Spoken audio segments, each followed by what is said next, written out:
Hello everyone, my name is Lowko and welcome to some more StarCraft 2 Legacy of the Void. Today I'm playing another Zerg vs Zerg for you, and this time around it is going to be played on one of the smallest maps ever. It has this really tight little choke here in the middle that makes rushes super quick. It's going to be Arena Alley. Now since it is going to be Arena Alley, and since this is a map where you see a lot of cheese, in particular in Zerg vs Zerg, I'm gonna try and go ahead here and play the safest all-round style that I can.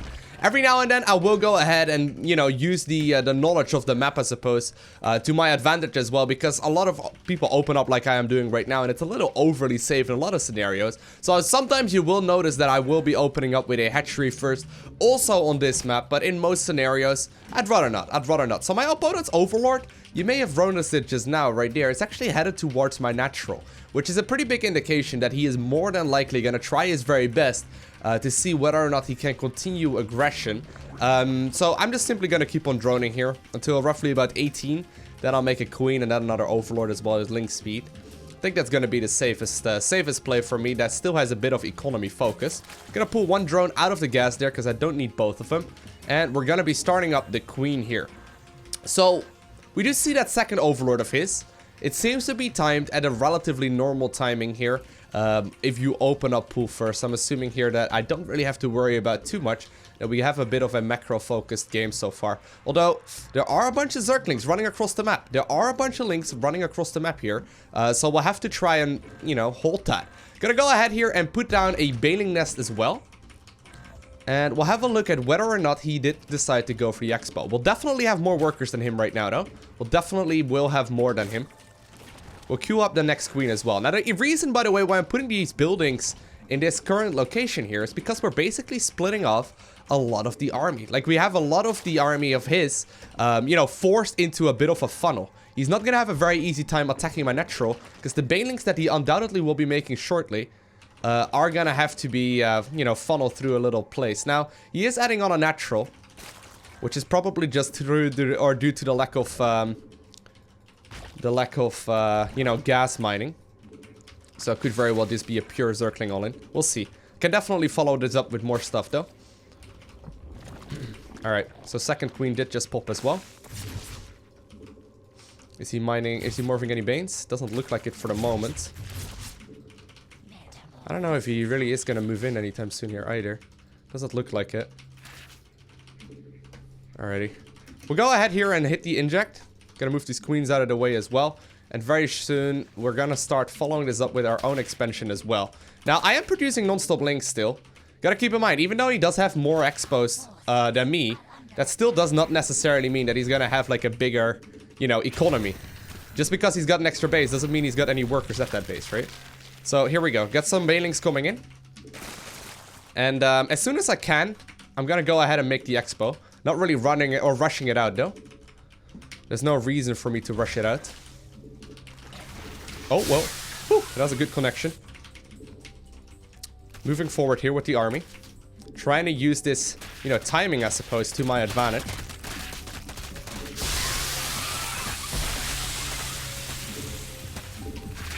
Okay.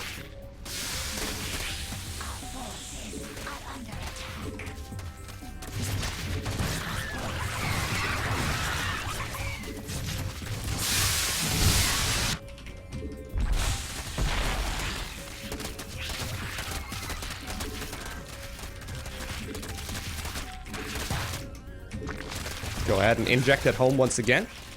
There we go. I will kill this natural and then get out. No need for me to risk it. Alright, so I got my own natural coming up here. We'll start getting our own Evo chamber here as well. Whether or not I am gonna go for +1 attack or not, I'm not completely sure yet. But we may just use it a little bit later on into the game with roaches. Okay, I'm trying to squeeze out a couple workers here and there too. Let's see what he's up to. Oh god, I didn't click. Okay, that is his own baning nest.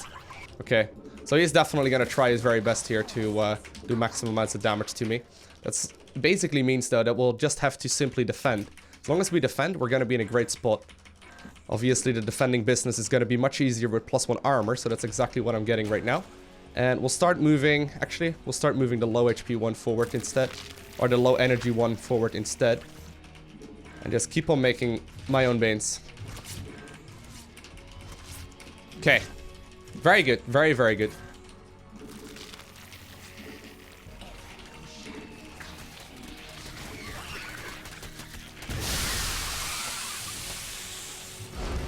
And my opponent decides to leave the game. Alrighty, so what exactly happened in this game? Because I know that there are a lot of Zerg players out there that will run into really cheesy opponents all the time.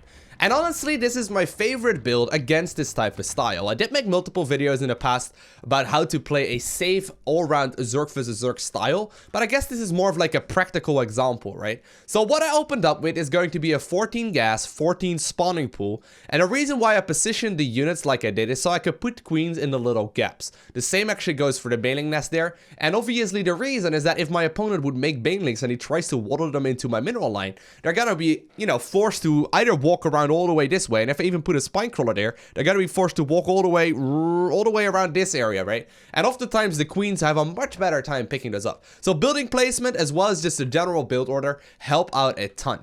Now, most of the time, if you're not sure what you're looking for in a Zerg vs Zerg, what you're trying to achieve is that economy advantage. So even though my opponent went for that quick expansion, right, and I tried pointing it out in the middle of the game as well, that doesn't necessarily mean that he's going to have a bigger economy. So what we're here looking for is going to be the Harvester tab. So while my opponent is moving out with Zerglings, and I saw those being morphed, by the way, I saw those moving out, so that's a pretty big tell for me as well.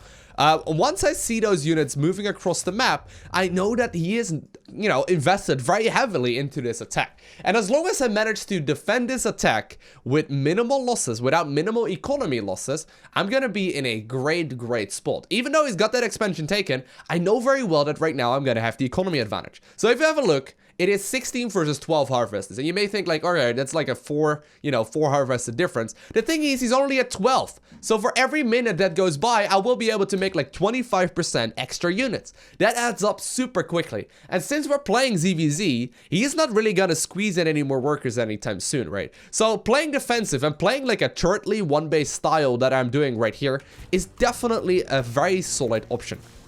Now, a lot of this is also just experience, because even on paper, while I have a very good chance at defending this, obviously you're still gonna have to micro relatively well as well. Now, I decided to follow this up with a baneling nest just because I could, and I'm just making non-stop army here, banking on the fact that I know that I'm having that economy advantage. I mean, there's no way he's gonna be able to make that expansion and this many Zerglings without taking an economy hit initially, right? So I know at this point, I am still gonna have that economy advantage. So that's the reason why I'm not rushing out that natural.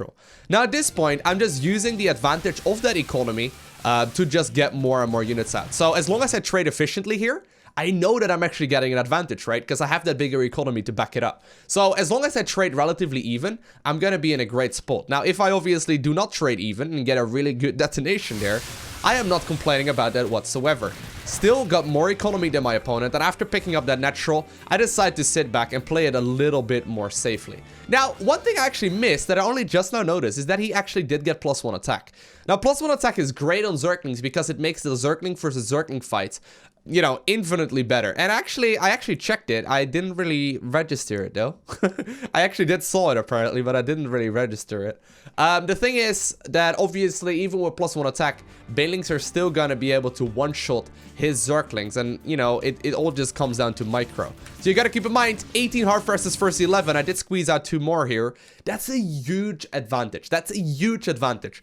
It may seem very insignificant because it's only a couple, but percentage based, right? It adds up super quickly. So I'm just trying to get reasonable detonations here, and my opponent decides to leave the game. So once again, right, the game is truly won here by the amount of harvesters that I managed to squeeze out, and more importantly, not lose.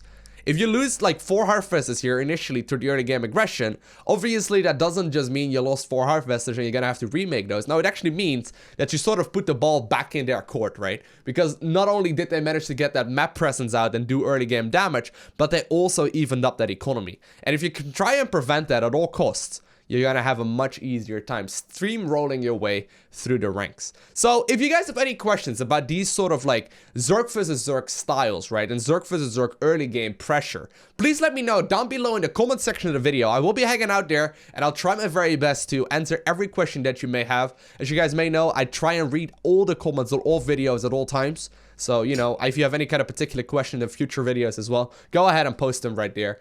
But I hope that this game at the very least made a little bit of sense. While it was a little bit hectic, when you look back at it, oftentimes it is much easier to understand. So I want to thank you all for watching. Have an amazing day. Do not forget to smile or rate, and I'll see you in the next one. Bye!